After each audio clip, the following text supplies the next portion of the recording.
পরম দয়াল শ্রী শ্রী ঠাকুরের শ্রীচরণে শতকোটি প্রণাম জানিয়ে শুরু করছি আজকের ইষ্ট প্রসঙ্গ। ইষ্ট প্রসঙ্গটি করছি আলোচনা প্রসঙ্গ ৫৫ খণ্ড থেকে। আমরা তো মা। শ্রী শ্রী ঠাকুরের দৃষ্টিতে মায়ের স্বরূপ কেমন হওয়া চাই, দয়াল ঠাকুর তাই বললেন। কেমন হলে সুস্থ সবল দীর্ঘায়ু সন্তানের জীবন লাভ হয়।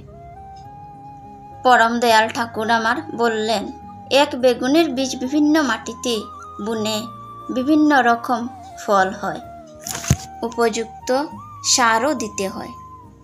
মাও হলো মাটির মতো।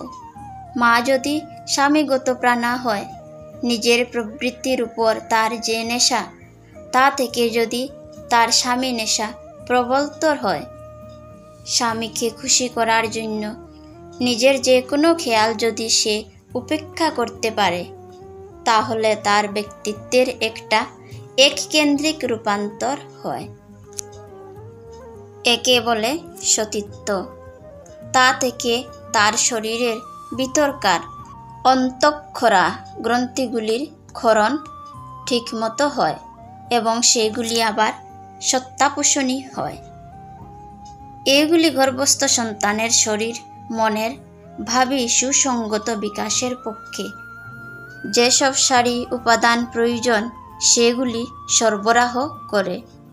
এইসব ছেলে মেয়ে মাতৃভক্ত হয়, পিতৃভক্ত হয়, গুরুভক্ত হয়, সংযত হয়, দক্ষ হয়, লোকস্বাতী হয়, চৌকস হয়।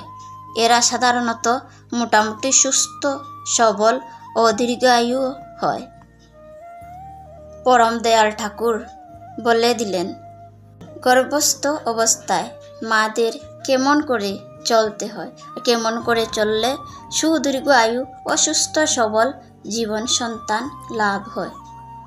তাই আমার দয়াল ঠাকুরের শ্রীমুখের এই অমৃতময় বাণীতেই আমার ইষ্টবাণী আমি এখানেই শেষ করছি। জয় গুরু, বন্দে পুরুষোত্তমম।